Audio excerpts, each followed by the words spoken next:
Hello guys, welcome to Your Human and You Interlude Sunbutt Part 3. Run, Maxine, run. Not canning by the way, so let's just hop right into it. Not a word, I growled at the pair of gaping alicorns, the sound of my feminine voice causing my already bad mood to worsen. Glancing away from the pair, I turned my attention to the table instead. Reaching out a hand, I grabbed a piece of toast off the serving plate, spreading some jam across it. I bit into it, chewing angrily. Closing my eyes, I tried to ignore Celestia and Twilight, who were still staring at me in shock. After a few minutes, I heard Celestia clear her throat. Not a word, I repeated, not opening my eyes as I took another bite of toast. But nah. Just nah. If you just nah. Opening my eyes, I glared at Celestia. Not a word. Silence fell over the dining area again as I tried my attention back to my breakfast. Only the sound of my chewing could be heard as both alicorns continued to stare at me. I just ignored them to the best of my ability, trying to focus instead on my slightly burnt piece of toast.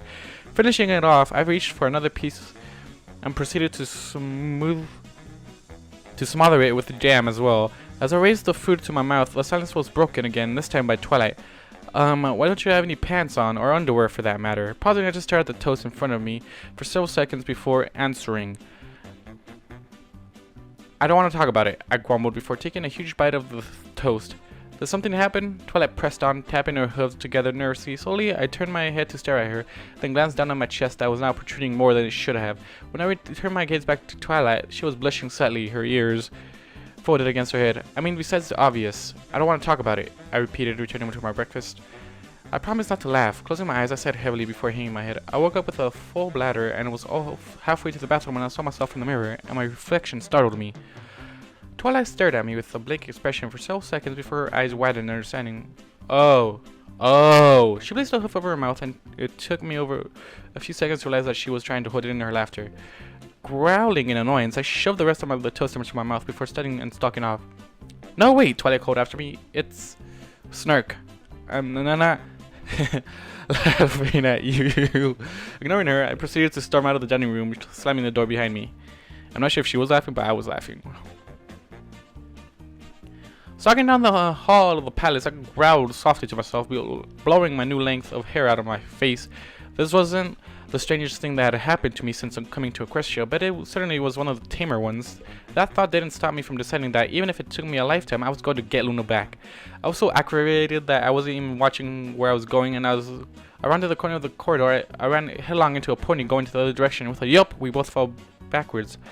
Terrible sorry, darling, the pony said, getting her hooves. I must have had my head in the clouds. Rarity's words died in her throat as her eyes landed on me. She blinked several times, her mouth opening and closing wordlessly.